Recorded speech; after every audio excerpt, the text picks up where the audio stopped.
Olá, pessoal, sejam bem-vindos ao primeiro episódio do podcast Food S.A. Eu me chamo Caroline Couto e estou aqui com meu amigo André Piazza. Fala, pessoal, tudo bem? Prazer estar dividindo essa mesa aqui. Eu acho que a gente tem muita coisa para trazer nesse segmento de food service, de gastronomia, de negócios, principalmente, né? E mostrar para vocês um pouco dos bastidores dos seus pratos e restaurantes preferidos. Hoje temos aqui um convidado muito especial, o empreendedor cereal de multimarcas, Gonçalo Carvalho. Seja bem-vindo. Tudo bom? Muito obrigado. Prazer. Obrigado pela oportunidade de estar aqui dividindo esta mesa com vocês e espero que seja um podcast com muito sucesso no futuro. E muitos sabores. E muitos sabores também. Verdade. Gonçalo, a gente recentemente viu aí, eu sou obviamente uma entusiasta do cenário food service, principalmente no Rio de Janeiro, e vi que você, obviamente, lançou recentemente uma tasca que ganhou o prêmio da Veja Rio, se não me engano, ou foi indicada? Foi indicada. Sim. Nós fomos indicados na categoria de melhor tasca, com o Sardinha. O Sardinha é uma legítima e autêntica taberna portuguesa. Bom, pelo seu sotaque, você deve ter autoridade nisso. Eu falo com propriedade. A gente está fazendo um trabalho muito bom no Sardinha. Uma casa que nasceu em agosto de 2021, ou seja, no meio ainda da pandemia, e de lá para cá tem vindo a fazer um trabalho incrível, com muito sucesso, e sempre priorizando a originalidade das tascas e tabernas portuguesas, que essa foi a nossa primeira premissa, foi realmente ter um espaço totalmente original, sem abrasileirar, não que isso seja pejorativo, mas sem abrasileirar nada do negócio.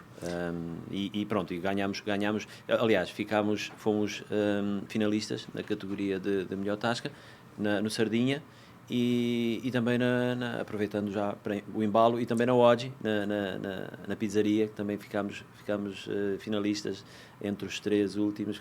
Creio, se eu não me falha a memória, ficámos em segundo na categoria de melhor pizza do Rio de Janeiro. Muito bom. E quando a gente fala aqui de empreendedor cereal, é porque você tem algumas diversas marcas, né, de determinadas categorias diferentes. Você pode falar um pouquinho cada uma delas? Posso, claro. A ideia surgiu por nada muito planejado, mas a verdade é que é sempre bom a gente, como se diz de uma forma muito corriqueira, não deixar os ovos todos no mesmo cesto. E prova disso é porque que há várias ondulações do mercado de gastronomia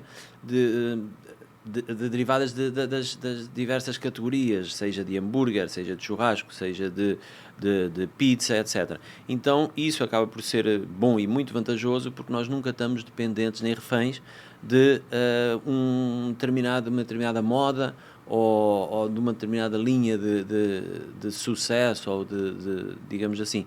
Então isso também foi uma coisa boa, nós abrangermos a nossa rede de ação dentro da gastronomia para várias categorias de alimentos, portanto, ou de alimentação, quer seja pizza, churrasco, enfim, frutos do mar, hambúrguer, agora o kebab também, que é uma novidade no Rio. Mas eu posso voltar um pouquinho, assim, porque você não caiu de paraquedas aqui no Brasil, né? Seu sotaque denuncia que você não é brasileiro e tudo mais. E principalmente eu também, como empreendedor, também já tenho as minhas empreitadas também, eu fico sempre muito curioso com a história, e acho que algumas pessoas também acabam tendo essa curiosidade da sua história. Então, de novo, você não caiu de paraquedas com 5 marcas no Rio de Janeiro, provavelmente... Estou chutando, a gente não conversou antes, você tem tido até mais marcas, algumas fecharam, você teve outras tentativas. Claro. Então, eu queria entender um pouco, assim, como é que você veio parar no Brasil, da onde você veio, há quanto tempo você está aqui e como que você foi estabelecendo essas marcas, né? E também falar um pouquinho sobre a sua história no cenário, né, da gastronomia em si. Assim, você se formou alguma coisa, fez algum tipo de faculdade? Então, vamos lá. Eu comecei na gastronomia ainda em Portugal, né? Depois, claro, eu comecei primeiro trabalhando com restaurantes e só depois é que eu me formei. Então, o que é que acontece? Eu comecei logo desde muito novo. Isto começou tudo sei lá, há muitos anos atrás, que eu não consigo nem já mencionar, já não me lembro, com o meu pai, quando uma vez o meu pai comprou um restaurante. O meu pai comprou um restaurante com um sócio e com a minha avó também, a mãe da minha mãe, E era um restaurante muito perto da minha casa. Então as férias do verão, as férias da escola, eu ia trabalhar lá e ajudar e gostava muito daquele ambiente de restaurante, não é? Que os restaurantes realmente têm um ambiente próprio do serviço, da operação. Foi algo que me cativou logo desde o início. E ficou o gosto desde aí. Não é? Eu tinha os meus 14 anos, 15, Jovem. Talvez, sim. E então eu lembro-me que logo a partir daí eu gostei muito de tudo o que envolve o mundo dos restaurantes. Eu, muito novo também, com cerca de 20 anos, eu pedi ao meu pai para me ajudar a abrir um restaurante. E o meu pai, talvez até um pouco irresponsável também, ajudou-me. E ajudou-me a abrir um restaurante, isto é, ajudou-me financeiramente. E, claro, com alguma bagagem também que ele tinha a nível de negócios, etc. Mas o essencial foi a parte financeira que ele me ajudou. E eu, com 20 anos, 20 para 21 anos, vi-me na frente de um restaurante e com conhecimento zero. Né? Conhecimento zero. É com uma certa experiência ali, mas... Muito pouco. Familiar adquirida, né? Na verdade, é mais o ímpeto da família. O único conhecimento que eu tinha era de frequentar restaurantes. Porque eu sempre frequentei muitos restaurantes com os meus pais. Então, esse era o conhecimento que eu tinha. Então, o que acontece? Nós, nessa altura, o meu pai... Eu já vinha muito de férias para o Brasil, os meus 17, 18, 20 anos, vinha muito de férias para o Brasil. O meu pai, inclusivamente, tinha alguns negócios no Nordeste, nomeadamente Fortaleza e Maceió. Então, a gente vinha muito. E eu associei, havia uma lacuna muito grande na minha cidade de restaurantes temáticos, e eu aproveitei aquela lacuna que havia no cenário gastronómico da minha cidade e abri um restaurante temático brasileiro. Essa facilidade que eu tinha já de recolher tanto informações como inclusive mão de obra aqui no Brasil, uma vez que eu vinha com alguma frequência para cá para ter de férias, fez com que eu contratasse aqui toda a equipe para levar para lá. Então eu abri um restaurante temático brasileiro. Com mão de obra brasileira. Com mão de obra 100% brasileira. Esse primeiro restaurante, com 20 anos de idade. Com essa audácia aí. Porque eu queria fazer uma coisa diferente. Aliás, eu trago isso até hoje. Se eu não fizer nada de diferente, o que é que faz as pessoas irem ao meu restaurante e não irem ao concorrente? Eu tenho que ter algo diferente para... Depois, se elas continuam a ir ou não, isso já são outros 500. Sim. Mas elas têm que ter algum atrativo para irem a primeira vez. Não, vamos lá porque é algo que não encontramos nos outros. Legal. Não é? Então, assim foi desde essa primeira vez. Eu queria ter um restaurante também 100% original brasileiro. Então foi um restaurante com uma cozinha típica nordestina, com moquecas, enfim, toda aquela gastronomia baiana. Culinária bem fraca, inclusive. Exatamente. Então foi a partir daí, com 21 anos, entretanto abri o restaurante, obras e tal, com 21 anos abri o restaurante, e deu tão errado ou tão certo que passado 3 anos já estava abrindo um segundo. E lá está, com 24 anos estava abrindo um segundo. Nesse segundo restaurante já há um investimento completamente diferente.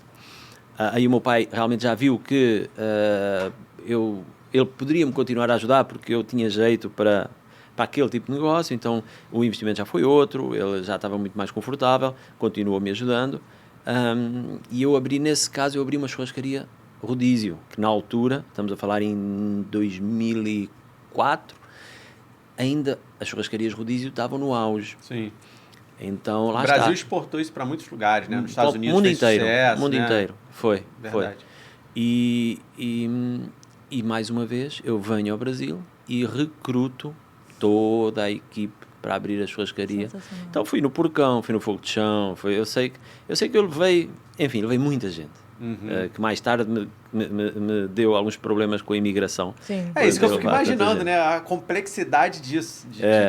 Eu fiquei curiosa, porque você foi um pouco audacioso em abrir uma culinária brasileira, nordestina, né? Em Portugal, nos anos 2000. Refira-se em 2000. 2000? Em 2000. E com tantos especiarias típicas regionais. Sim, então, sim. isso deve ter tido uma complexidade.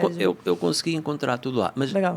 É bom referir que nessa altura havia uma tendência dos portugueses virem passar férias ao Nordeste.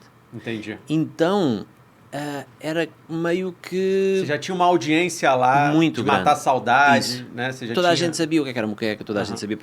Então as pessoas iam e elas, poxa, eu tive a passar férias em, sei lá, na Bahia o ano passado.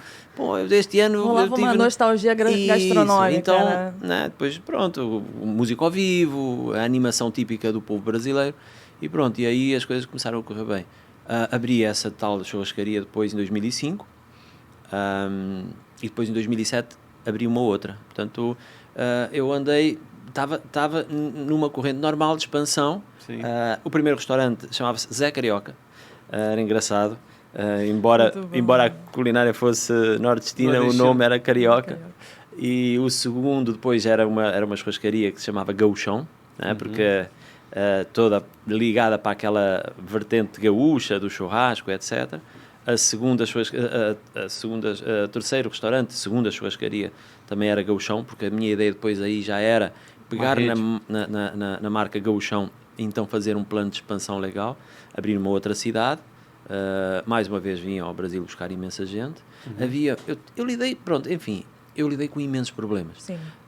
O maior dos problemas era, eu vinha buscar gente para trabalhar e depois chegavam ao Brasil, chegavam a Portugal e depois havia a minha outra luta, que era manter esse pessoal trabalhando comigo, né? Porque depois eram aliciados pelos concorrentes. Algumas oportunidades ali. Muitos deles queriam voltar, então eu tinha que ser psicólogo, tinha que ser pai e mãe deles, tinha que ser empresário, tinha que ser... Então, que é uma das muitas facetas que o empresário precisa também adotar. Exatamente, né? mas lá mais, porque a partir do momento que tu fazes um investimento, porque era um investimento que eu é que pagava as passagens para eles, a partir do momento que fazes um investimento de uma pessoa para levares para outro país, tu não podes, pura e simplesmente, passado 15 dias, ela diz, olha, eu vou-me embora agora e está tudo bem. Não pode ser. Então, esse é um trabalho que tem que ser feito com muito cuidado, porque senão pode arruinar até um negócio, não é? Mas o seu modelo de negócio lá, por mais que tivesse a temática brasileira lá, enfim, entendi toda a sua parte de referências, de tudo mais, ela não teria dado certo com mão de obra portuguesa nesse aspecto específico, assim? Você poderia ter feito tudo isso, essa pesquisa, os temperos, a temática, enfim. Mas ela não teria funcionado com a mão de obra de lá? Eu não entendi essa parte. Por que da mão de obra brasileira? Mas eu vou te explicar. Portugal é um país, talvez seja um dos países mais pobres da União Europeia. Então, um garçom, né, um cozinheiro em Portugal, ganhava sensivelmente 900, 1.000 euros, mais ou menos, já naquela altura. 900 a 1.000 euros. 900, 900 mil euros. 900 a 1.000 euros. Então, quem converte não se diverte. Exatamente. Então, esse era mais ou menos o salário base de um garçom em Portugal.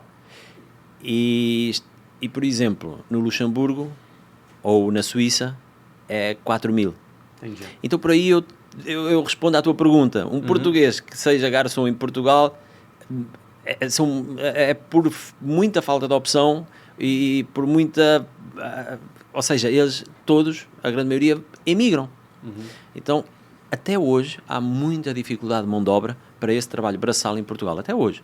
De cozinha e de serviço relacionado à gastronomia. Exatamente. Há uma rede de hotéis portuguesa que levou agora 150 brasileiros para trabalhar porque estava com imensos problemas em conseguir gente para trabalhar. Então, essa era a razão. Primeiro ponto de eu ter levado gente. A especificidade do negócio em si, ou seja, os churrasqueiros. Eu teria que ensinar alguém em Portugal essa atividade, porque eles não sabem.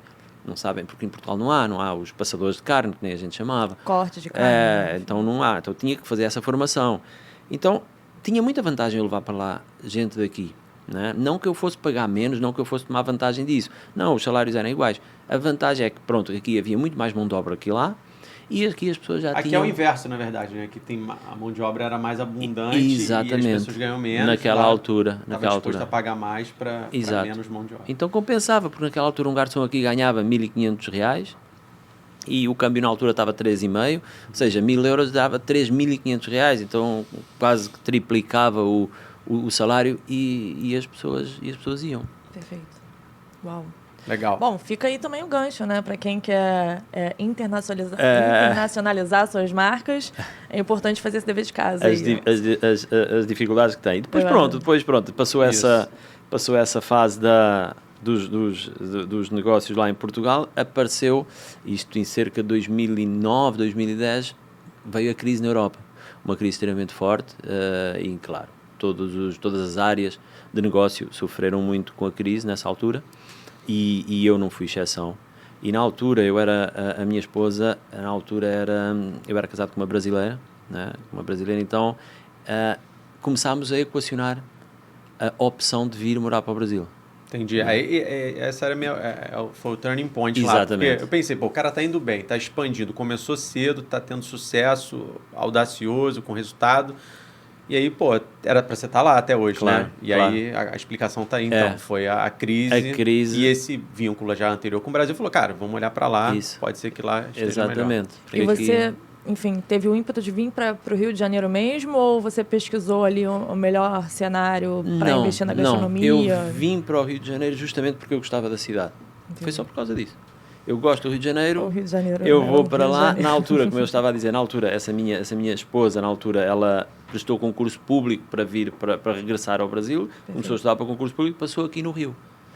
Então pronto, como ela passou aqui no Rio, juntou-se o útil ao agradável, nós ainda ficámos cerca de um ano, eu ficava aqui um tempo, voltava para Portugal, ficámos cá e lá, a gente acabou por se separar, mas o meu projeto de vir para o Rio nunca acabou. Ou seja, depois em 2014, então de forma definitiva, eu organizei a minha vida lá, consegui vender os meus negócios lá. Legal. E então nessa altura eu vim para aqui, para o Brasil. Tá. Só antes da gente virar para o Brasil, seu pai continua em Portugal com os negócios? Não. Os negócios eu vendi tudo, Tá. E aqui no Brasil, qual foi o seu primeiro negócio, então? Chegou, veio definitivo, tinha ali um caixa para voltar a investir, recomeçar, né? Claro. Então, a minha primeira preocupação era entender como é que funciona aqui no Brasil. Claro, são realidades completamente diferentes, são realidades distintas. Eu estava a ouvir há bocado falar acerca de Itália, porque alguém em Itália está na frente da operação diariamente, e em Portugal é isso. Em Portugal os negócios não são, os restaurantes não são vistos como, digamos que negócios, são vistos como algo familiar. Né? Até há pouco tempo atrás, na verdade, os restaurantes e tal, o empreendedorismo da praça alimentar, enfim, era o comerciante, agora que com esse hype novo é que virou empreendedor ali das trincheiras. Tem fundos de investimento, né, fazendo então, veio esse romantismo aí do empreendedorismo, do empoderamento e tal. Até tempos atrás era o comerciante ali, o cara que tinha o Gonçalo até mencionou a Itália, porque antes da gente entrar, eu estava explicando que minha família tem uma gastronomia na Itália, que é centenária, e que o modelo de negócio ela tem sucesso. Só o fato de estar aberto há 100 anos, acho que já é um marco, já é interessantíssimo, né? Claro, mas ele é o sustento de quem trabalha diariamente naquele negócio, né? Não é que se abre negócios para outras pessoas tocarem, vamos dizer assim. O mais usual na Europa é que você toque o seu negócio ali de frente, participando operacionalmente mesmo, né? Até porque as pessoas, por exemplo, dependendo nos meios menores, os clientes vão no negócio para ver o proprietário, para falar com o proprietário. Sim. E se o proprietário não está, elas acham estranho. É verdade. Então, é muito mais customizado, personalizado o negócio de alimentação, por exemplo, na Europa, do que nos Estados Unidos, no Brasil, onde quem está à frente é o gerente ou é algum supervisor, etc. Sim. Então, tem essa questão. São daquelas coisas que aos poucos estão mudando. Aos poucos estão mudando, mas... Profissionalizando mais a cadeia como um todo, né? Claro. Mas pronto, mas ainda, na Europa ainda está um bocadinho mais atrasado com relação a isso. E depois pronto, entretanto eu vim a minha preocupação na altura era saber o que é que eu iria fazer aqui, como é que eu iria fazer, de maneira que diminuísse ao máximo as chances de dar errado. E a minha ideia foi de arranjar um emprego numa empresa de alimentos e bebidas, porque lá está.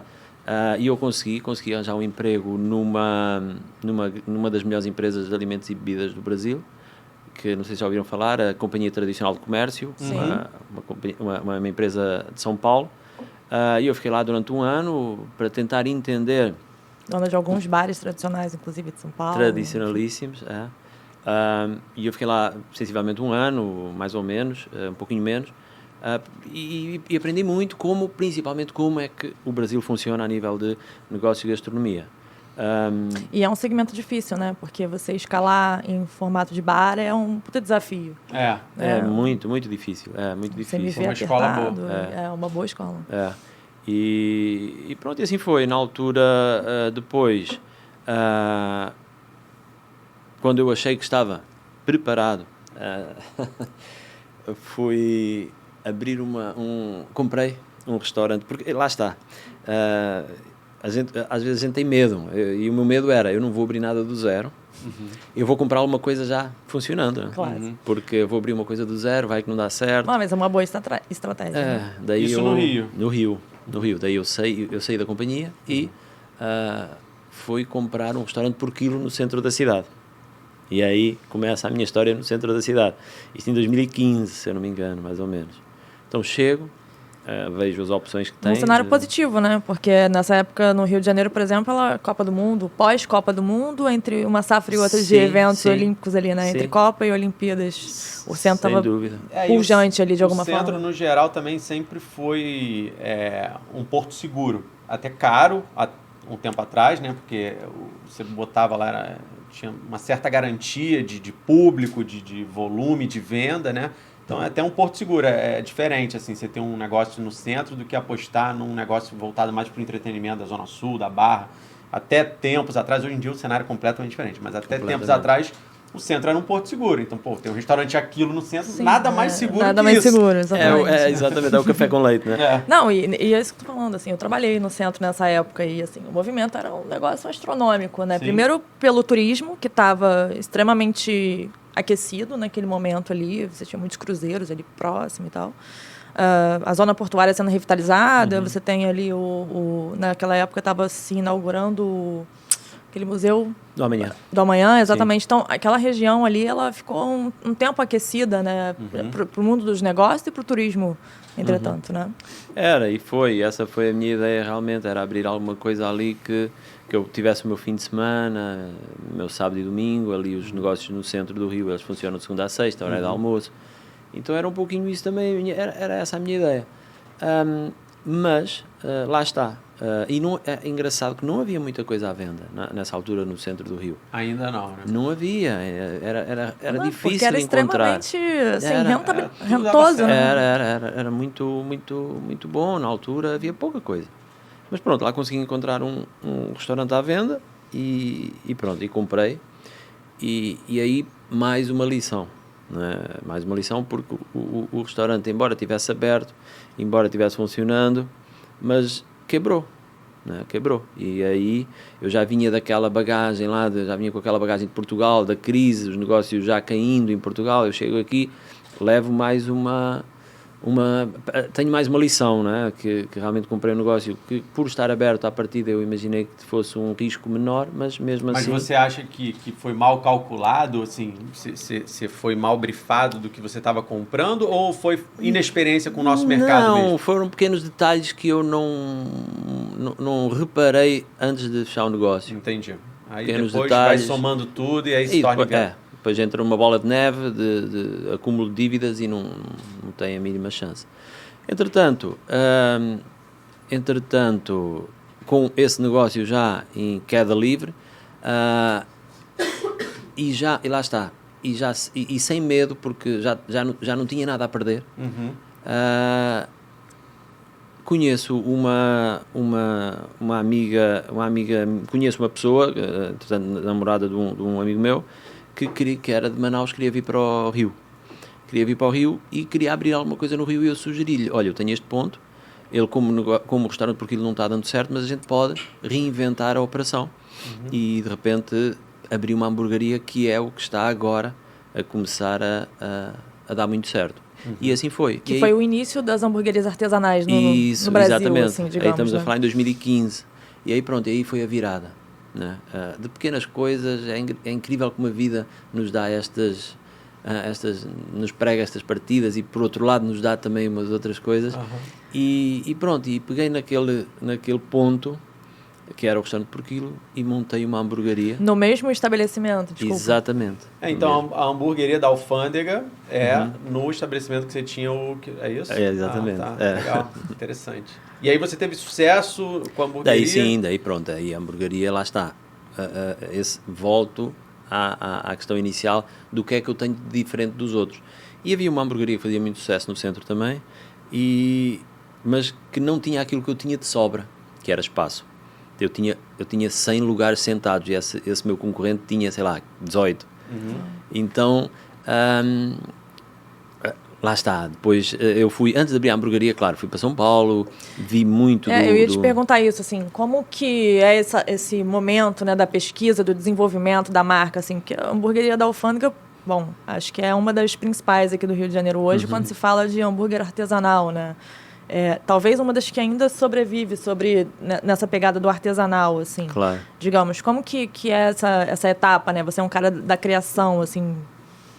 Então, ali portanto, quando nasceu a hamburgueria da Alfândega, antes de nascer a hamburgueria da Alfândega, fui para São Paulo e tentei ver o que é que havia em São Paulo que eu pudesse trazer para o centro do Rio.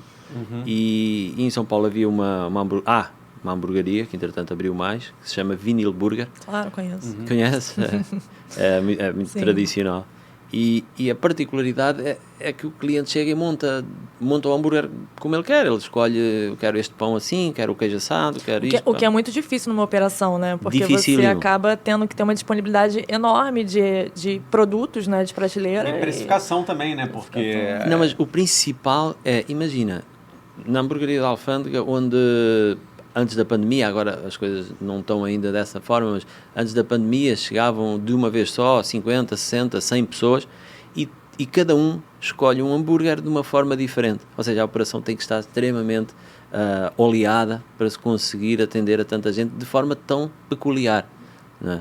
Então essa também foi uma grande dificuldade que nós tivemos, mas conseguimos manter, não alterámos em nada, mantivemos também esse tipo de característica que nos fez famosos e que nos deu o sucesso que deu. E pronto, e assim foi. Entretanto, a hamburgueria da Alfândega começou a dar muito certo. Nós abrimos uma segunda loja ali na Rua do Senado, próximo da Rua do Lavradio, próximo ao Rio Senar, ali aquela região ali. Também devia ter uma outra conotação. Ali também tem um corporativo, né? Muito, tem perto. Mas acho que ali, de repente, já pegava um pouco de fim de semana também. Não? Sempre, o nosso forte sempre foi o corporativo. Entendi. Ali, mesmo ali também. Tem uma curiosidade, assim, que você falou que você chegou a abrir algumas outras unidades, né? Essas unidades ainda estão abertas hoje? Não. Então, abrimos essa da Rua do Senado, abrimos em Ipanema, na Rua Vinícius Moraes, abrimos no Meier também uma Dark Kitchen, apenas delivery. E, entretanto, com a pandemia acabámos por, enfim, vender, fechar tudo e ficámos apenas com a Rua da Alfândega, que foi a primeira. E a minha curiosidade era isso, assim, você chegou a escalar, você chegou a ter um número representativo de hamburguerias ali, você em algum momento passou por algum proceso de tentação de querer franquear ou recebeu algum tipo de proposta sobre isso? Sim, muito. Na determinada altura éramos muito assediados antes da pandemia, para abrir, quer seja com sócios investidores. A marca é muito bom, o produto é muito bom, né? Sim. Então, e agora você disse que nessa marca você manteve a do centro, que é a original, que está lá, enfim, é a primeira de todas. Mas o centro teve uma mudança drástica até antes da pandemia, muitas empresas já migrando para outras regiões da cidade, para a Barra da Tijuca e tudo mais. E aí, com a pandemia, o centro, vamos dizer que ele apagou de vez.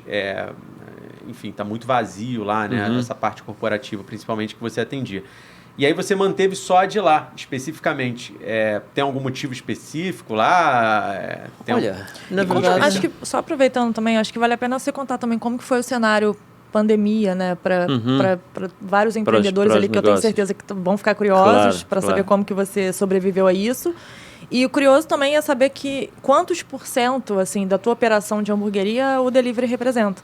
Eu acho que a grande parte aí das hamburguerias aí que a gente vê opera delivery, é uma receita muito incremental à sua operação, né? Eu queria entender também se isso é uma realidade na hamburgueria da Alfândega, por essa particularidade que você falou, de ser um ambiente de salão, de 100 lugares, Exatamente. Conta um pouquinho aí também, só para a gente aproveitar o gancho. Bom, vamos lá. A questão enfim, o que eu reconheço que sou o que me dá prazer e que eu sei que tenho alguma qualidade é na criação de ambientes, conceitos e marcas. Ou seja, o delivery para mim não faz o menor sentido. A verdade é essa. Essa é boa. Então, polêmico. É verdade. Para qualquer segmento, você diz, ou para um hambúrguer específico? Qualquer segmento. Entendi. Tá bom. Um restaurante, para mim, a comida tem que ser boa, o serviço tem que ser boa. Aliás, vamos ver o que é que... vamos lá, no delivery, o que é que chega? Comida. Chega a comida. Claro, tem que chegar rápido para ser quente, o entregador tem que, se puder não estar de chinelos, que é o que normalmente estão, ou se puder estar limpo, que é o que... Pois é, então, um restaurante, e eu sempre vi dessa forma, é uma experiência. As pessoas não vão num restaurante só para se alimentar e tchau, adeus. É uma experiência.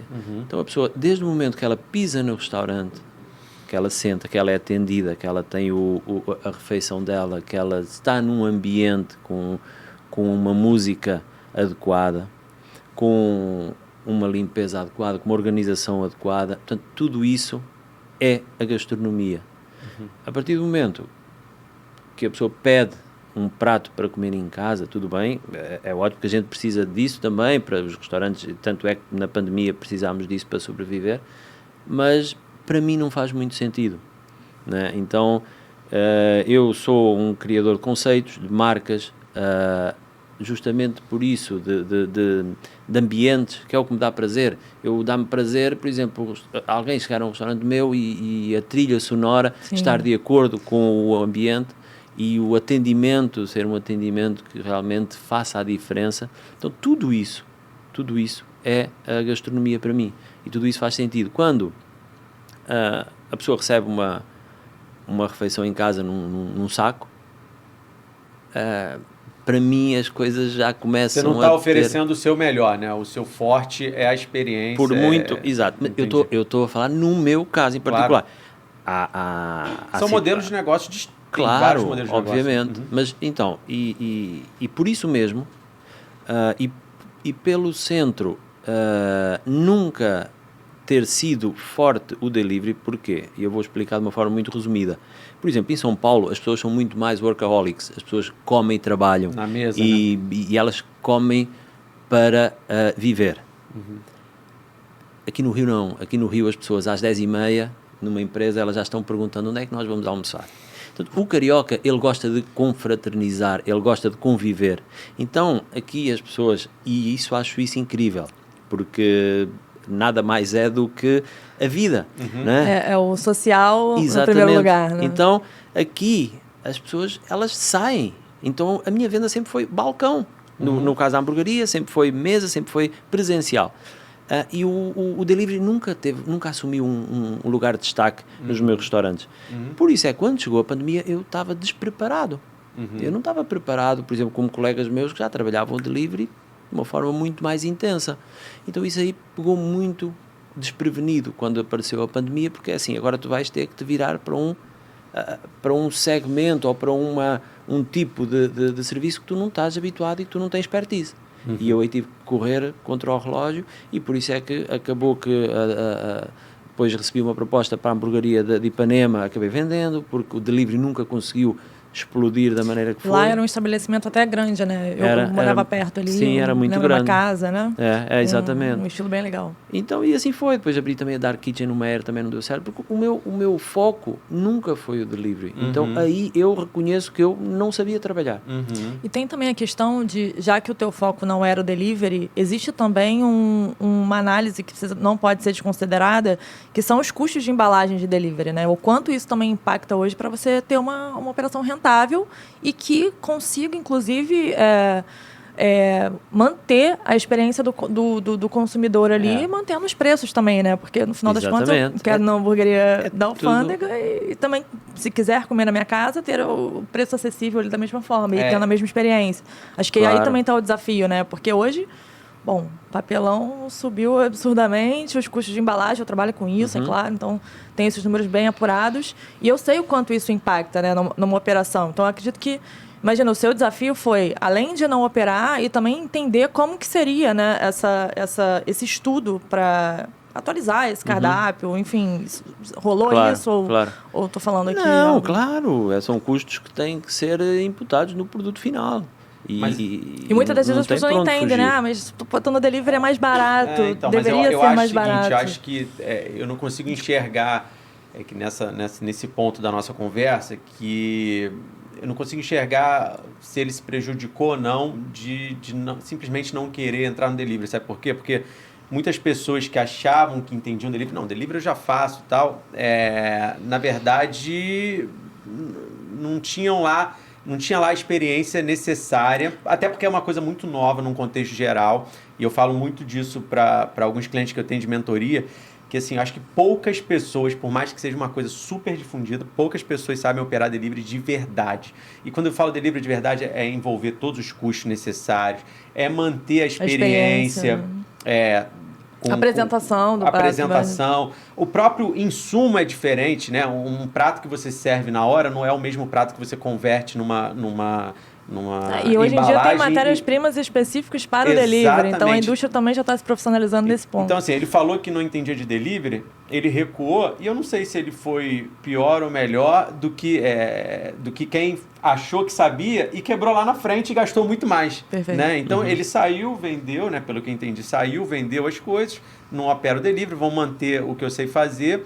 E talvez, acho que muita gente insistiu achando que sabia operar e a resposta veio mais tarde, com um prejuízo maior. E tem ainda, né, empresas que a gente sabe que até hoje não conseguiram se desenvolver especificamente no delivery, porque é isso, experiência. O usuário, o consumidor, o cliente continua querendo ir na loja, né? Claro. Então, talvez você tenha ali suas particularidades e preferências no delivery, e para a experiência você continuar indo para o salão e tal, para aquele lugar que te atende bem, para você continuar mantendo aquela experiência com a marca. Claro.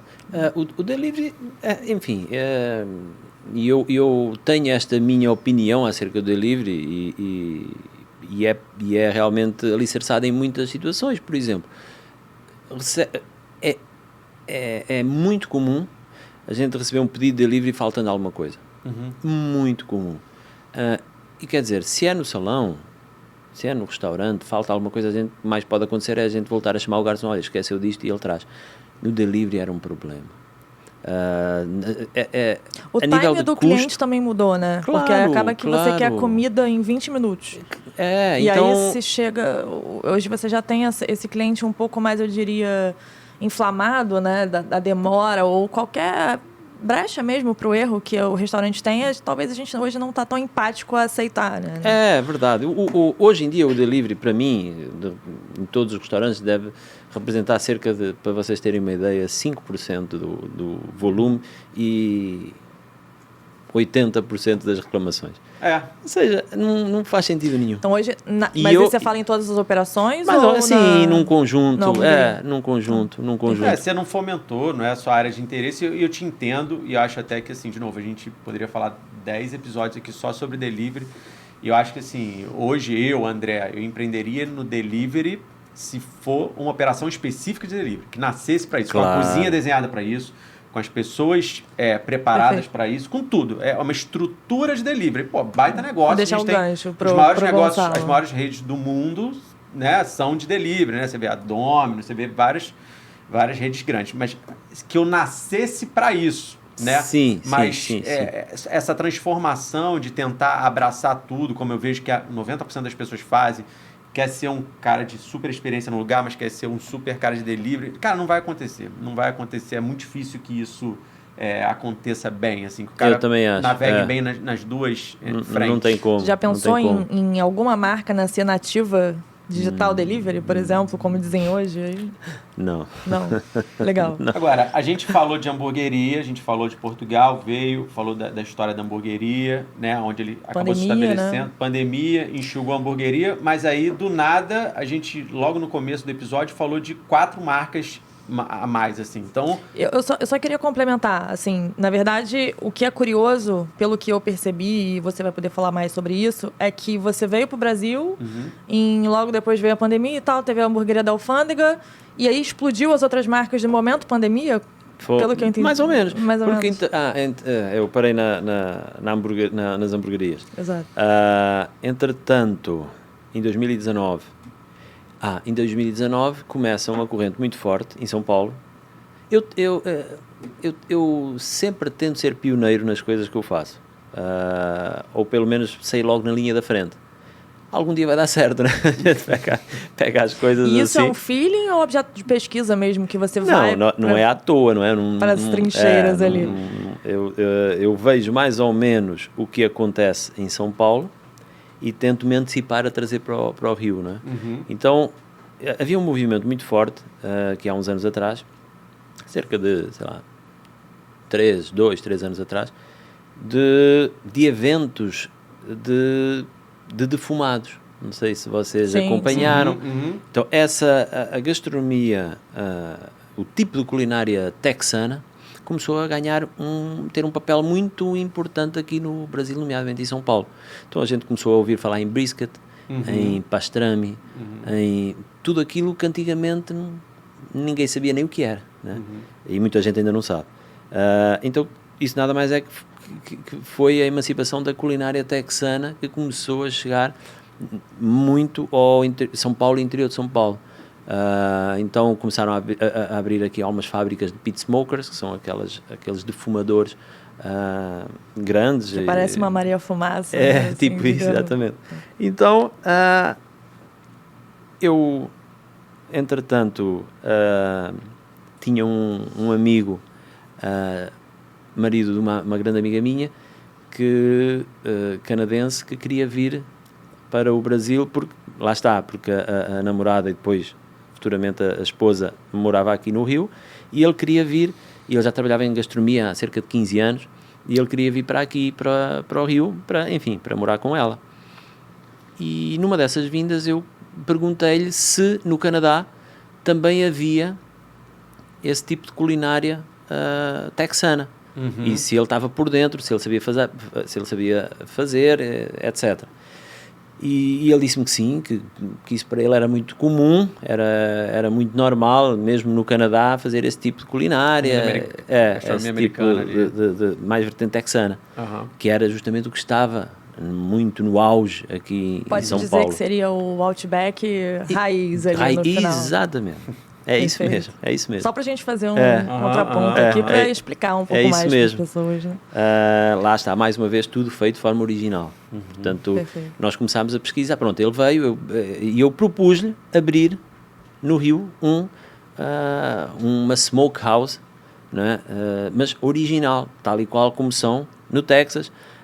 A nossa principal referência foi a Franklin, em Austin, que é uma das mais famosas, que às 7 da manhã já tem uma fila quilométrica e só abre ao meio-dia, né? Então é até um evento a fila do Franklin.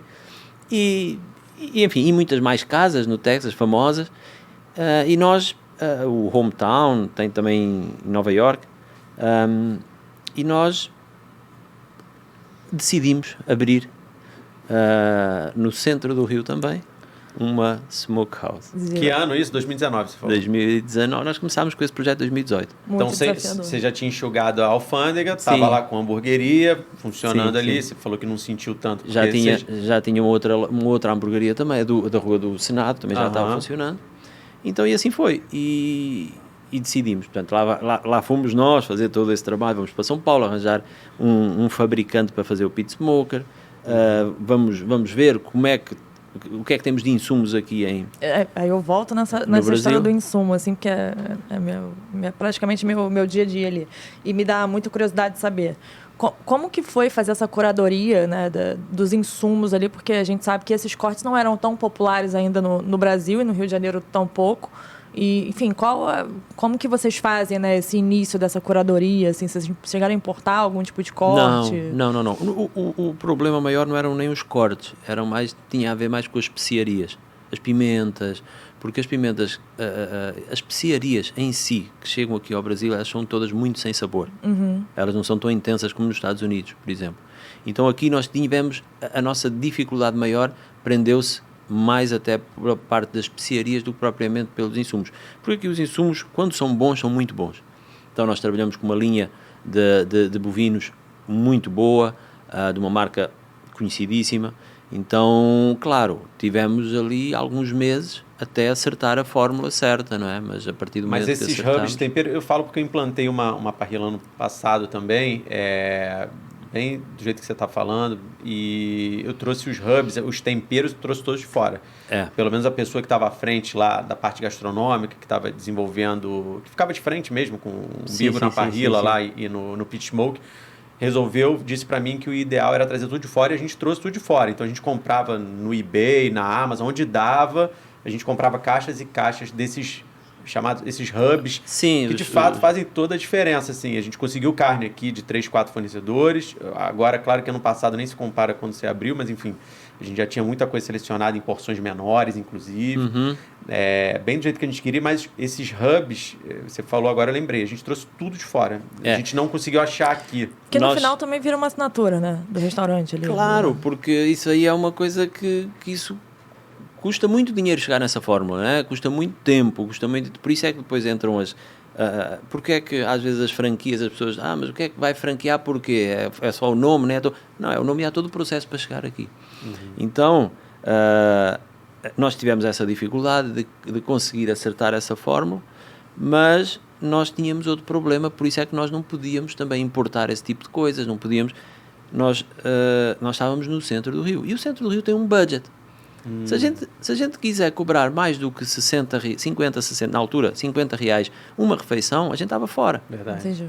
Então nós tínhamos que fazer um produto incrível, com uma pegada americana, com muito próximo ao original, se não mesmo original, mas com uma diferençazinha. Nós tínhamos que chegar num ticket médio de 50 reais. Entendi. E como é que a gente vai fazer esse milagre?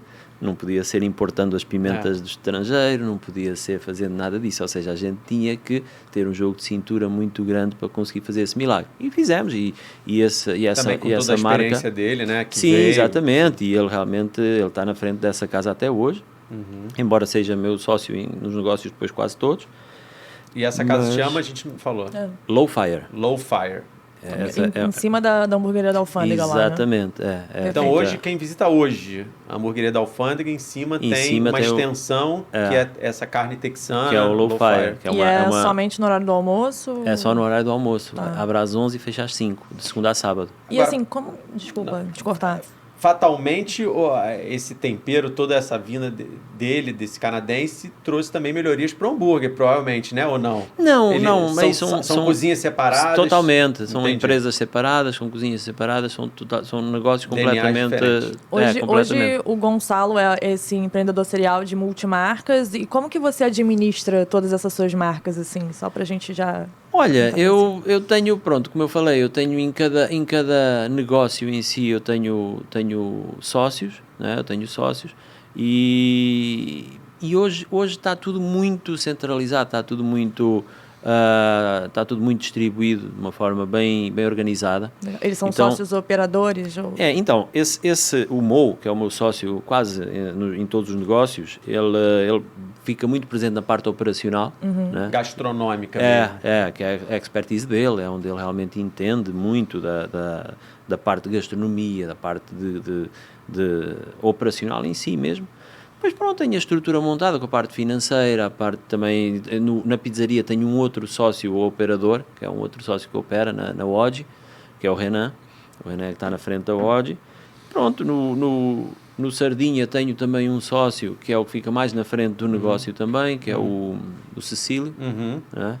No Kebab é o meu sócio, o Mo também, do Low Fire, que é meu sócio no Kebab também.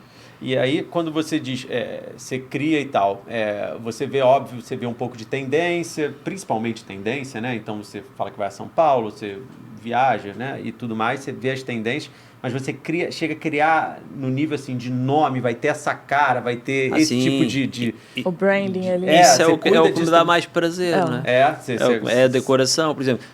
Muita gente hoje, por exemplo, vai no Sardinha, pô, incrível. É maravilhoso. 45 metros quadrados, você fez um negócio, né? Os azulejos, aquele teto. E toda a gente fala, quem é que foi o arquiteto? Sou eu. Sou eu que criei a marca, criei a logo, criei o nome.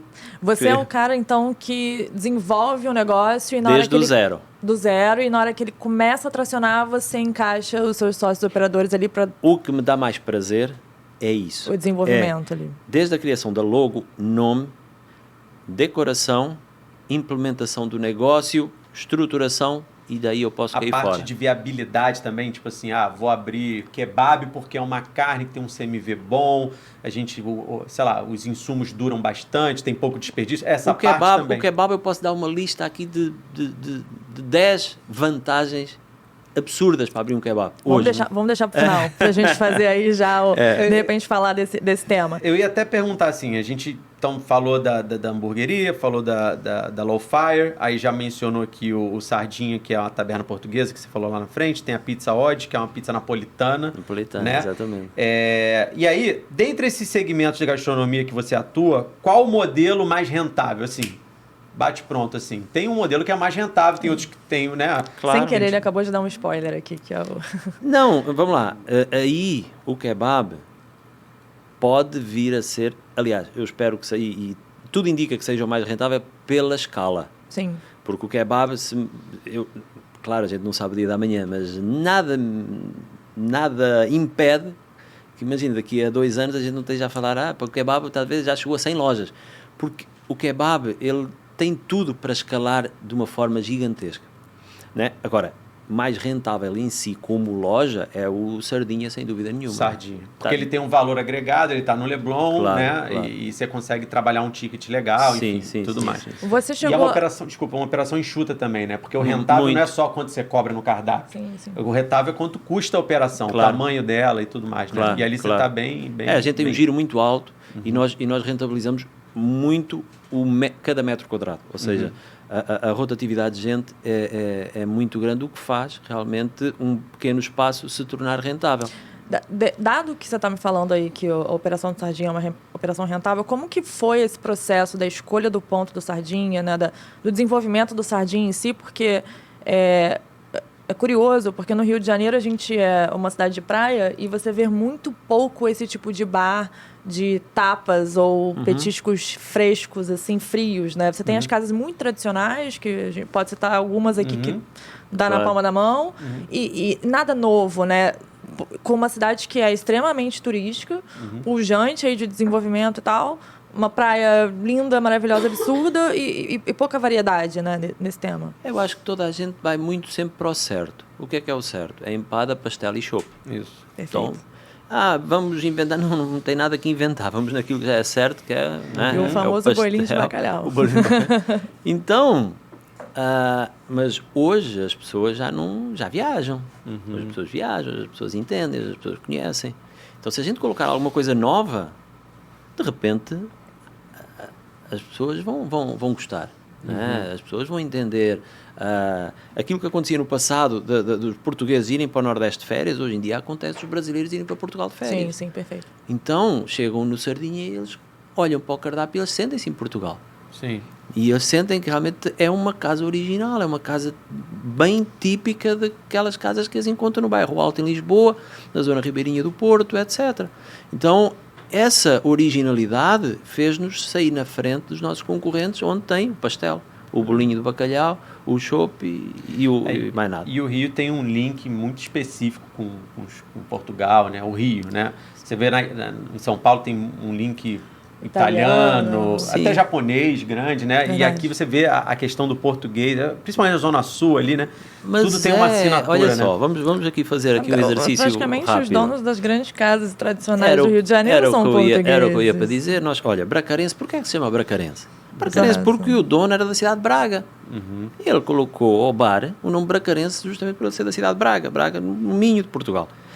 Os donos do Joby são de Penafiel. Penafiel é uma cidade do norte de Portugal. Está no logotipo lá deles, tem todas as cores. Então, tudo, se nós pegarmos... E estamos a falar de Leblon. Porque, isso, verdade. Mas podemos ir para Copacabana, então, tudo. Todos os botecos eram de portugueses. Então, o DNA da botecagem carioca nada mais é do que o português que se adaptou com aquelas com algumas coisas que a grande maioria que trouxe da gastronomia portuguesa, e depois algumas pegadas brasileiras, como é o caso do pastel, que nós não temos o pastel, não é? Nós o bolinho de bacalhau nós chamamos pastel de bacalhau em Portugal. Não é? Se chegares a Portugal, pedis bolinho de bacalhau, ninguém te vai entender, ninguém te vai saber o que é que tu queres. Se pedis pastel de bacalhau, vão-te trazer o bolinho de bacalhau, tá? Num formato, não bolinha, mas num formato de cartuchinho. E tem algumas coisas aqui também. O pastel de Belém não é pastel de Belém lá em Portugal, né? É, pastel de nata. É, pastel de Belém, normalmente. Mas isso é um preciosismo que às vezes um ou outro... Perfeito. Disso tudo que a gente conversou, Gonçalo, assim, o que você diria que é o mais desafiador nessas operações distintas que você conseguiu colocar de pé, que tem muito sucesso, assim? Então, a gente falou que tem uma tasca, uma hamburgueria, uma casa de smokehouse, e a pizzaria, né? Napolitana, inclusive, porque acredito que você tem aí uma dificuldade em encontrar os insumos que você usa, porque você deve importar alguma outra coisa assim, desse tipo. Claro. Qual operação é mais desafiadora? Né? Exato. É verdade. Eu perguntei qual é a mais rentável, agora é o oposto. Qual é a mais desafiadora? Olha, nada, a partir do momento que elas estão andando, nada mais é desafiador, porque o que é desafiador, o que é muito complicado é iniciar uma operação. Então, quando a gente, por exemplo, o Sardinha foi absurdo. O que eu tive que,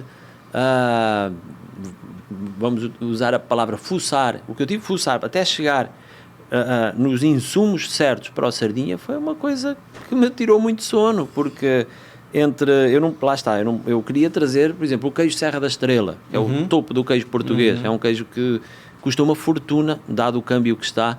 Então eu não tinha como eu importar o queijo Serra da Estrela. Então eu tinha que chegar a um produtor de Minas, que é o que foi o caso, que tivesse um produto muito próximo ao Serra da Estrela com preços coerentes. Então assim foram testes e mais testes e mais testes até chegar num produto que é muito próximo ao Serra da Estrela, mas tem um preço 4 ou 5 vezes menor e que é comercializável. Os enchidos, a mesma coisa. Então eu tive que chegar, eu não poderia importar enchidos, iam chegar aqui um preço absurdo, imagina. Enchidos só para a gente traduzir os embutidos. Os embutidos, nós chamamos, exato. Vamos lá. O embutido para nós é mais espanhol. Mas, entretanto, acaba por ser a mesma coisa. Claro que há produtos que não têm como encontrar aqui no Brasil. Bacalhau tem que vir de Portugal, não é? Não existe bacalhau processado no Brasil. Sim. Então, isso é um produto que não tem jeito. Vinho. Há vinho brasileiro, há vinho chileno, argentino, etc. Mas nós, como tasca portuguesa, temos 100% da nossa carta é vinho português. O azeite. Então, todas essas coisas não tem jeito, temos que trazer. Agora, há outras coisas que com muita qualidade, dá para comprar aqui. Não é? Dá para encontrar aqui no mercado brasileiro, quer seja em Minas, quer seja, por exemplo, em Teresópolis, temos o nosso fornecedor de embutidos que tem produtos excelentes. Então, mas até chegar nisso, né, foi um processo muito longo e foi um desafio muito grande. O Sardinha, que você já citou, que foi o mais rentável, você acha que também foi o mais desafiador para implantar? Foi, porque são coisas muito específicas. Muito características. São coisas muito customizadas, são produtos até mesmo para você dar essa assinatura, né, que tem. Exatamente. Para não perder tanto. Agora, depois de tudo que você passou, inclusive a pandemia, você hoje tem 5 operações totalmente distintas, não são filiais claro. de segmentos distintos abertos, você deve ter ficado bom com o tempo nisso, né? Dá para ver que você cada vez está acertando mais. E aí, eu queria te perguntar o seguinte, quanto tempo leva para você criar e inaugurar um novo restaurante hoje? Meio ano. Meio ano. Mais ou menos. No processo de criação, desenvolvimento de marca desde e a operação. Ideia. Porque acontece comigo, eu não tenho é um negócio curioso. Eu não tenho assim, eu tenho esta ideia e agora com esta ideia eu vou procurar um lugar para abrir. Não. Aparece um ponto e desse ponto eu vejo o que é que eu vou abrir lá. Por exemplo, apareceu o ponto livre do lado da Oji, da pizzaria. E com as características do ponto, da envolvência, da vizinhança, do bairro em si, eu comecei a ver qual era a carência do bairro, comecei a ver o que é que daria certo e cheguei na fórmula Sardinha. entendem? Entendi. Então, muitas das vezes, na grande maioria, e assim é que deve ser, pelas características do ponto é que a gente chega no negócio a implementar. Final ali, né? Quem me conhece sabe, eu falo muito isso, que não tem negócio ruim, nem ponto ruim. Tudo depende de como você casa as coisas, sem né? Dúvida, sem então, dúvida. assim, tem muita gente que fala, mas tem aquela esquina ali que, ali nunca deu nada, aquele ponto ali tem não sei... Cara, nunca ninguém fez nada certo para aquele lugar. Claro. Mas não existe. Eu acho que até mais que ou menos abra uma farmácia. Eu acho que eu penso um pouco em linha com você, assim. Você falou que tem um insight a partir de um ponto, é o seu ponto de partida, mas eu também acredito nisso, que não tem negócio certo ou ponto certo. Você tem que encaixar ali com todos esses aspectos que você falou. Com certeza, com certeza. Eu tô curiosa, assim, porque você chegou a falar sobre a questão do kebab. A gente acha que é a última marca que você criou, né, de alguma forma, ou não? Não, a última foi o Sardinha. Do Sardinha. Mas foi muito próxima ao kebab. O kebab abriu em maio, o Sardinha abriu em agosto. Ou seja, foi muito próximo. O nome do kebab, só para quem ficar curioso e achar, depois a gente vai botar tudo na descrição. Todas as marcas. Mas é Kebab Shop, Kebab Shop. Tá. Kebab Shop. Kebab Shop é o nome da marca. E é um fast food de kebab, é isso? É um fast food. É para levar, é para comer lá? Portanto, dá para comer lá, como para levar. Entendi. A gente estava falando sobre isso, né? Da curiosidade desse tipo de culinária ainda não ter pegado no Brasil, por exemplo. A gente falou de mexicano, a gente estava nessa conversa dos bastidores aí. Olha, o kebab... Fala um pouquinho, né? Vamos lá. O kebab, ele tem um handicap muito grande, que é uma associação natural que as pessoas fazem ao churrasquinho grego. Então, hoje em dia... Eu explico, tem o churrasco de kebab. Uns amigos meus de São Paulo, na altura que eu disse que eu estava com ideias de abrir um kebab, eles chamaram-me doido, maluco, tudo e mais alguma coisa, porque ninguém ia pagar muito por uma coisa que se compra por R$5 no centro e ainda ganha o refresco, né? Naquelas carrocinhas. E eu sempre muito fiel à minha ideia, sabendo que no resto do mundo, ou seja, tirando o Brasil e todo o mundo, é um produto que tem uma procura gigantesca e bom, eu continuo a acreditar nesse projeto. Mas o que é que eu tinha que fazer? Eu tinha que fazer uma linha completamente oposta àquilo que as pessoas conheciam a nível de shawarma, kebab, etc. Primeiro, não tem nada a ver com o churrasquinho grego. O churrasquinho grego é uma coisa... Kebab, shawarma... Posso te cortar rapidinho? Explica pra gente um pouquinho o que é o kebab, assim, porque eu, por diversas vezes, eu sempre confundo com o burrito, aquele... Né, não tem essa... O formato é parecido. Então, o kebab, o que é? O burrito, vou dar assim algumas diferenças. É aquele espeto que vai colocando... Isso, o burrito portanto, é uma tortilha onde se coloca arroz, feijão, carne de porco, enfim... muitas mais coisas, pico de galo, enfim. O kebab, o que é o kebab? O kebab, normalmente, é usado o pão árabe, pão sírio, ou o pão folha. O pão folha é um pão que é feito manualmente um a um, que é como se fosse uma panela redonda virada ao contrário, com fogo por baixo, e é colocado como se fosse um crepe em cima. É um processo engraçado. Então, são esses dois tipos de pães que nós usamos. É o pão folha ou o pão árabe.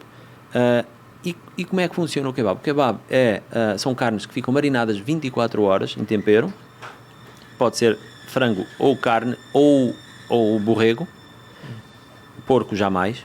Porco não. O kebab foi criado por muçulmanos. O muçulmano não come porco. Então, porco nunca se coloca em kebab, nunca leva nada. Mas realmente é a carne bovina, o frango ou o cordeiro. Nós trabalhamos apenas com frango e carne bovina. Temos também o falafel. Falafel são aqueles bolinhos de vegetarianos que são ótimos e que o nosso sanduíche, o nosso kebab de falafel vende muito também. Legal. Então as carnes são marinadas 24 horas. Ao fim de 24 horas elas são montadas em espetos, né? São montadas em espetos que vão para a churrasqueira e ficam rodando, cozinhando à medida em que a gente vai cortando. É como se fosse, digamos, que uma churrascaria rodízio. A gente vai cortando as carnes, mete na churrasqueira, vai para a mesa, corta mais um pouco. E o segredo é quanto mais tempo ela ficar marinada ou assando ali? Não. A partir do momento ela fica 24 horas é suficiente. Porque ela se fica muito tempo também marinando muito tempo, ela começa... A textura dela não fica legal. Então 24 horas é o ideal. Também temos muita dificuldade para arranjar os temperos e agora subiram também, estão num preço impossível. Os temperos do kebab também temos muita dificuldade para encontrar. A gente vai conversar depois que você vai entrar na sua formatação de franquia, a gente vai falar mais sobre isso. E como é que foi, então, a resposta do kebab? Você falou que seus amigos te desencorajaram. Desencorajaram bastante. O kebab ou era aquela coisa dali do centro da cidade, né? De uma coisa pouco valorizada, né? E você quis dar uma outra conotação, vir com uma outra roupagem para o kebab, é isso? Lá está. Aí entrou toda a imagem da marca. Ou seja, hoje em dia, aconteceu contigo. Tu foste lá no kebab e ficaste curioso, inclusivamente bateste uma foto, etc. Então é isso. A nossa imagem hoje está totalmente... passa uma... Qual era o problema no churrasquinho grego? Falta de higiene. As pessoas não confiavam, tipo, só ia mesmo comer um churrasquinho grego quem não tinha, ou quem tinha pouco recurso, porque não tinha higiene, porque estava ali na rua aberto, sabe? Não tinha procedência ali. Sei lá quanto tempo estava lá aquela carne, se era aproveitada, se não era, as pessoas não passavam confiança nenhuma. Nós fizemos o trabalho oposto, nós fizemos uma loja limpa, uma loja de cozinha totalmente aberta, onde as pessoas veem todo o processo, desde da manipulação dos legumes, das saladas, dos ingredientes do sanduíche. Eu diria que o kebab, a operação mais próxima do kebab talvez seja o Subway, onde a pessoa chega, ela escolhe, só com a particularidade de ser tudo fresco, e tudo feito na hora. Só a fonte de proteína é aquela ali. Exatamente, não há nada industrializado, não é nada. A carne ela é feita no próprio, ela é marinada no dia anterior, ela é colocada para assar no próprio dia, por isso é que muitas das vezes as pessoas no final do dia chegam lá, já não tem carne, ou já só tem frango, ou isto ou aquilo. Porquê? Porque é feito normalmente para não sobrar nada, para não dar esse tipo de... Então é tudo muito fresco. Entendi. E esse frescor está à vista do cliente. O cliente chega lá e está tudo aberto, tudo muito... A imagem da loja é bonita, é clean, é minimalista, ou seja, é tudo muito... É tudo diferente daquilo que as pessoas estavam acostumadas. Você resolveu o problema, né? Você pegou o principal... E, cara, quando você falou, é bem isso mesmo. Eu já tive muita vontade, assim, passando em grandes centros, até fora do país também, na Cidade do México, em outros lugares, de querer provar, falar, cara, tô com fome, isso deve ser bom... Mas você fica meio de... Eu vou falar. Você fica meio desencorajado. Claro. Você fala, pô, mas será que... Pô, tá tudo... A manipulação é sempre muito rudimentar, né? Com certeza, com certeza. E aí... Mas nos Estados Unidos, por exemplo, isso é muito comum. Você vê os engravatados ali na fila, sempre um food truck ali em volta do Central Park. E a galera pega ali, faz o kebab, bota nessas quentinhas que a gente tem agora de delivery e vai. E come numa mesinha e vai. Então, assim, eu acho que isso, de alguma forma, isso vai chegar no Brasil, é claro, e você quebrou uma objeção, né? Então agora não tem mais objeção. Você está num lugar higienizado, limpo, você vê a operação toda transparente, os insumos e tal, aí você encoraja a comer. Agora, puxando um pouquinho então o que nós falámos anteriormente, o kebab e as vantagens do kebab. Nós não estamos reféns da carne bovina, que é um problema que nós temos, que ela do nada ela dobra de preço. Nós temos o frango, que é o kebab que mais vende hoje em dia, é o frango. Nós temos o frango, temos o falafel. Então é um produto que, mesmo que se queira, não, vamos focar numa operação delivery forte, é um produto que é difícil perder a temperatura, não chega bagunçado porque ele é embrulhado como se fosse um burrito, ainda vai dentro de uma caixinha. Então, para delivery é uma operação incrível. É um produto que se faz extremamente rápido porque a carne está pronta. Ou seja, está pronta e normalmente está sempre um pouquinho cortada, a gente vai cortando na hora. Então o cliente chega lá, em 2 minutos ele tem o kebab, 1 minuto ele tem o kebab. Tal como para despachar para um delivery também. Exatamente, é só chegar. Então é um produto extremamente rápido. Se nós pararmos para pensar, o que é que vai no kebab? Vamos supor que é frango. Portanto, salada. O molho? Frango. O molho também é um pouquinho de maionese, ou assim, portanto, e a nossa maionese somos nós que fazemos, é caseira. Então, frango, salada e pão árabe ou pão folha, extremamente light. Então é um produto saudável, vai para a linha super saudável. Não, é o produto assim, o sanduíche mais saudável que dá para ser, é um sanduíche de frango. O pão sírio, que é um pão de baixo teor de calorias, de glúten, exatamente. Então é extremamente fit para a galera que quer um produto mais saudável. e acaba por ser um produto barato, custo agregado. Hoje você já tem uma ideia de como seria um CMV de uma operação dessa? Não, mas eu tenho. O CMV é 30%. Bom, muito bom. É um CMV normalmente do normal. Sim, né? Porquê? Porque nós conseguimos vender um sanduíche de frango grelhado, um sanduíche de frango grelhado, que é uma refeição, por R$17,90. Barato. Não, pelo tamanho eu vi lá o tamanho. Exatamente. Então, é uma porção Então, bacana. Nós temos essa vantagem, conseguir vender um produto barato com um CMV legal. Não, e foi o que falou, você cercou de tudo isso. Ele ainda tem a questão da tendência health lá, de quem gosta de se cuidar. Logo, ele se torna um produto pelo preço e por essa característica, um produto cotidiano. É um produto que eu posso comer 3, 4 vezes ao longo da minha semana. Claro. Seja para jantar, seja para almoçar. Diferentes, né? Exato. Você pode pegar e grab and go, e vai. Ou como você para, senta, come. Dá para ser um produto que se coma no café da manhã, meio da manhã. Dá para substituir um almoço. Porquê? Porque tem depois também uma coisa que nós implementamos agora, que são os bowls. Os bowls, o que é que são? São umas pequenas embalagens redondinhas onde nós temos arroz, a salada e o frango. É uma espécie de poke. Exatamente. Você já aproveita os mesmos insumos em grande parte. Ali. Você só tivemos que colocar o arroz. Então, isso para quem não quer, eu não quero sanduíche, tem o bowl. E você tem também a opção vegana, pelo que você falou. E tem a opção vegana que é de falafel, que é maravilhoso. Maravilhoso, que é o bolinho de grão de bico. Bom, e tudo isso, você falou que essa é a marca que você entende ser possível de escalar e franquear. Então, nessa marca. A gente estamos abrindo agora a segunda loja na Tijuca. Legal. Ainda a primeira é? É do centro. No centro. Rua São José, no 35, loja N. Vamos agora abrir no próximo mês, agora o mês de abril, em princípio no final, meados do mês de abril, ainda não temos o dia certo, mas será pelo dia 20, por aí, a segunda loja de kebab, que será na Tijuca. E estamos em processo de formatação de franquias para começar a vender franquias também o quanto antes, porque a ideia para podermos escalar de uma forma também rápida, o caminho é esse, para nós conseguirmos. Maquinário tranquilo, a parte de maquinário, tudo. Lá está, foi o que eu falei. No início deu muita dor de cabeça para nós chegarmos no modelo exato. Agora não, o nosso fornecedor de maquinário é de São Paulo, de Guarulhos, ele já faz o nosso tipo de maquinário, ele fez as primeiras máquinas que nós fizemos foram máquinas exclusivas para nós, dentro das nossas características, daquilo que a gente precisava. É porque tem o espeto, né, que é bem particular, e você não tem essa demanda toda no Brasil para isso. Exatamente. Então ele desenvolveu essas máquinas já na altura, na primeira loja, agora para a loja da Tijuca voltou a fazer. E é uma operação que, pelo que eu entendi, você consegue montar ela em diversos tamanhos, né? Pode ser uma pop-up store. Exato. Indo por aí, tem mais essa vantagem. Ou seja, o que é que nós temos hoje de dificuldades em pontos na cidade? É difícil encontrar um ponto que reúna todas as características que são necessárias para abrir uma operação de alimentação.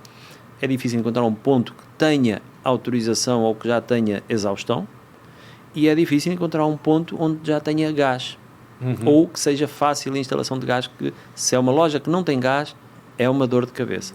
É uma dor de cabeça. Então, nós temos a vantagem do kebab não precisar de uma exaustão, precisa apenas de um pequeno extrator de calor, porque não faz fumo, não é uma hamburgueria. Não é?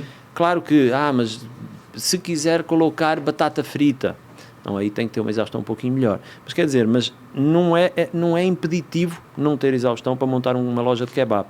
E também não é impeditivo não ter gás. Não ter gás, porque, por exemplo, a nossa loja do centro é tudo elétrico, nós não temos gás. Então, tem essas vantagens, porque há muitas vezes, na hamburguerias, barrava aí. Não tem como colocar exaustão. Não tem gás. Dá para ser elétrico também, mas uma hamburgueria é mais complexo. Perfeito. Então aqui não, isso podem ser lojas de 30 metros quadrados, até 25, a loja da Tijuca tem 25 metros quadrados.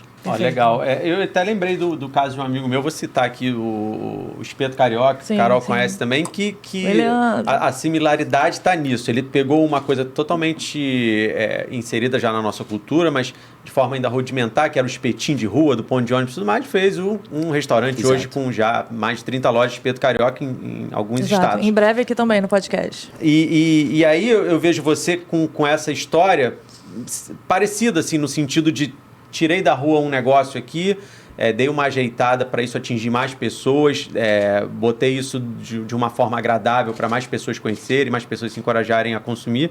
E eu, enfim, já fico até interessado. Assim, você fala, já tô já aqui, onde é que eu vi uma loja que é bom para isso? Onde é que eu vi uma loja que já fico aqui pensando, porque eu gosto de operações práticas, assim, enxutas, enfim, acho que é o meu perfil. E no final, assim, é que a gente vai acabar entrando muito num tema que eu acho que a gente não precisaria entrar, mas o cenário da gastronomia, ele está se profissionalizando, né? Então, você tem os formatos de franquias, que é a extrema profissionalização desse mercado. E é isso, as operações mais enxutas, elas permitem que pessoas com XPTO de outros tipos de investimento possuam uma marca dessa e possam operar na maior tranquilidade, né? Claro. Não há necessidade do dono estar ali o tempo inteiro, né? Uma operação já formatada, mais simples, você falou enxuta. Isso começou muito em algumas franquias, que era tipo o Cacau Show da vida, né? Que aquilo abriam e pronto, tchau. Só lá ia final do mês pegar o Então, o kebab não é tanto, mas é quase. É muito enxuto. A operação do centro roda com 3 funcionários. Uau. Entendi. Sucesso. Isso é perfeito. E a pizzaria chegou algum momento a pensar em também escalar? Ou... Pizzaria, pensamos. Embora seja um pouquinho mais complexo. Mas chegámos a pensar, sim, que daria para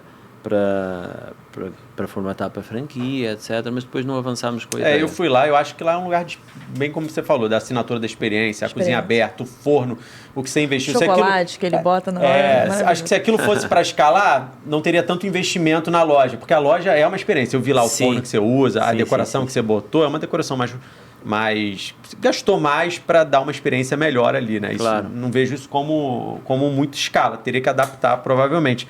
E falando nisso, sobre o marketing, ele é interno, você utiliza pessoas externas, é um único marketing para todas as casas ou você trata de forma distinta, dá a conta do marketing de cada casa para uma pessoa? Como é que funciona o marketing?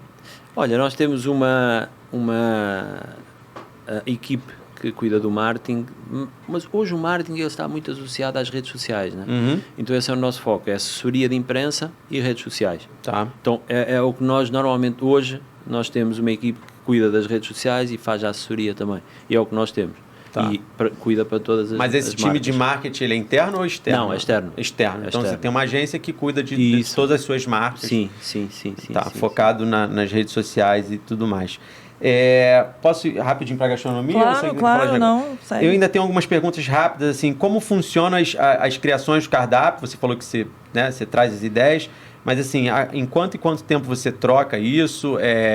Você falou que esse teu sócio é muito importante nessa parte gastronômica. Você troca os cardápios com muita frequência? Tem uma rodada anual? Não. Nós não temos... Nós fazemos algumas pequenas inserções. Retiramos, por exemplo, no caso de sardinha, agora está fazendo mais ou menos meio ano.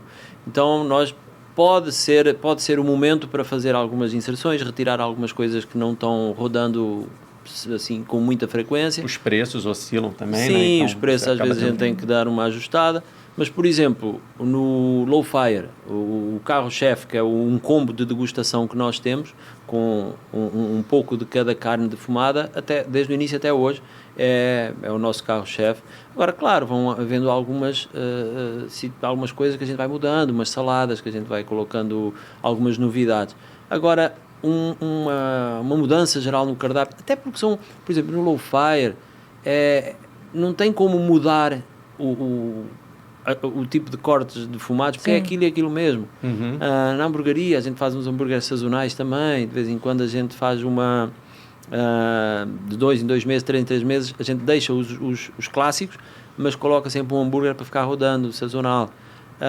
Na pizzaria de vez em quando a gente também dá uma mudada, coloca uma pizza como foi a pizza de chocolate. E a pizza bar, né? Porque tem a parte do drink forte lá também, né? Sim. Eu vejo, assim, pelo menos é explícito, assim, a parte dos destilados. Né?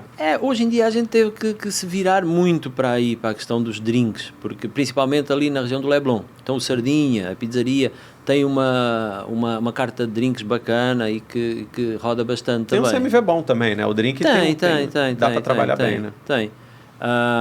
E é isso. E o kebab? O kebab não tem muito também para mudar, não. O kebab é aquilo mesmo. Não é o básico bem feito. Exatamente. Então, Uma pergunta, assim, como acho que o ponto final aí, né, para a gente poder encerrar. O que seria aí um possível spoiler de uma próxima marca, se você puder falar, claro, uma próxima marca que você gostaria de montar ou algum novo projeto que você estaria tocando? Olha, no momento não tenho projeto nenhum. Eu acho que o Rio ainda tem margem para se abrir muita coisa. Perfeito. Claro que muitas das coisas que a gente vê no estrangeiro, e eu viajo bastante, é preciso saber, também não é porque dá certo no estrangeiro, isso é uma coisa que é preciso saber. Não é porque dá certo no estrangeiro que vai dar certo no Brasil, né? E nomeadamente no Rio de Janeiro. Isso. Porque o Rio de Janeiro está evoluindo muito, mas o paladar do carioca ainda é um pouquinho infantil para algumas coisas, né?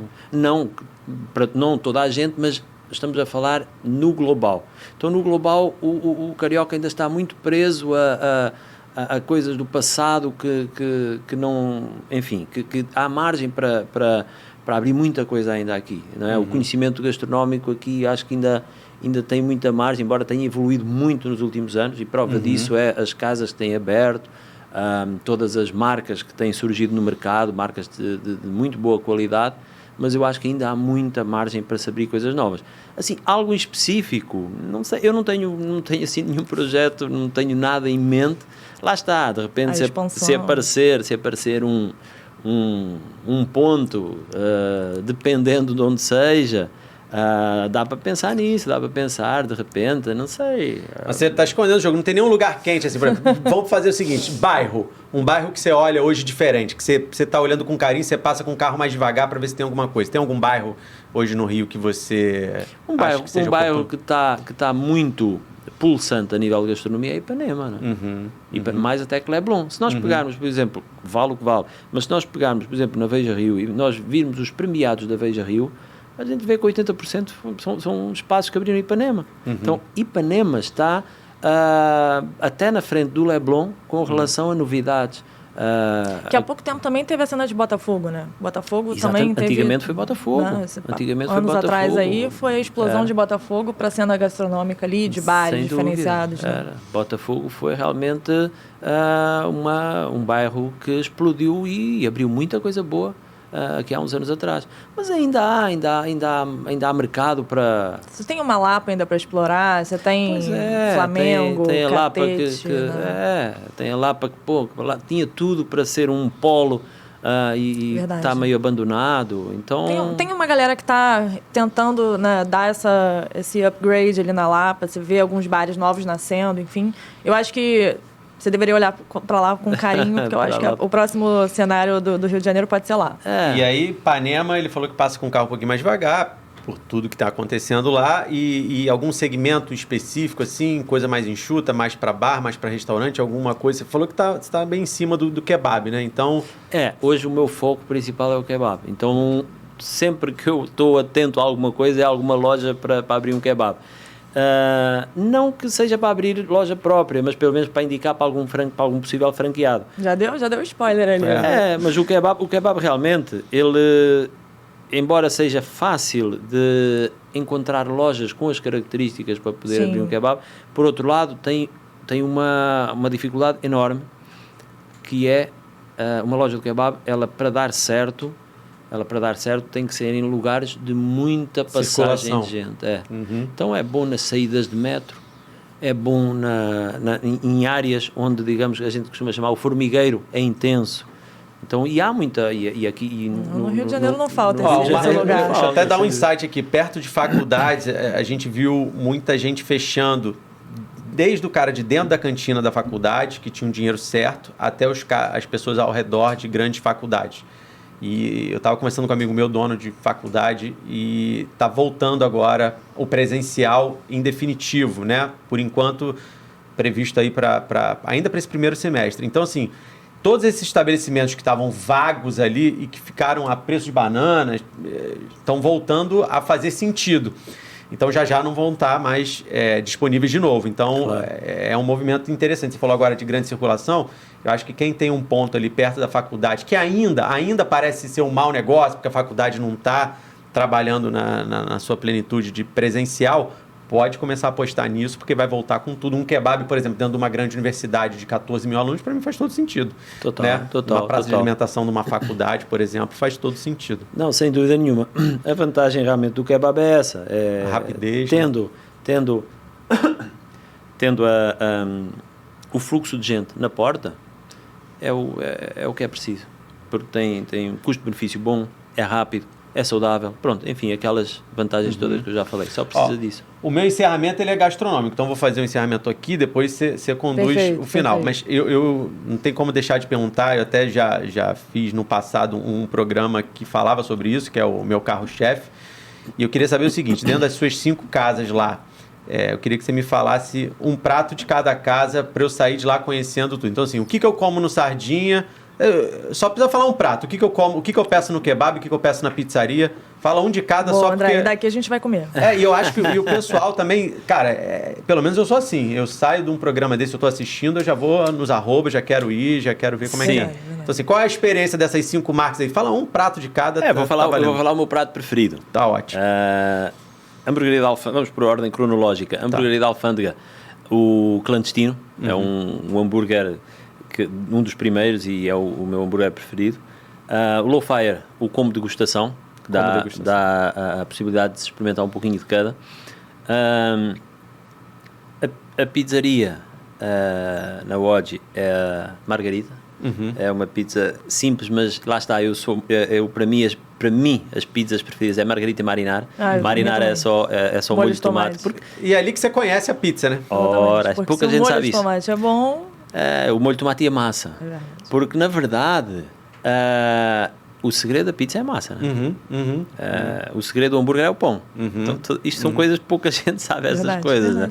Mas é verdade. Então, na pizzaria a Margarita, no kebab, o kebab é o meu preferido, é o de frango.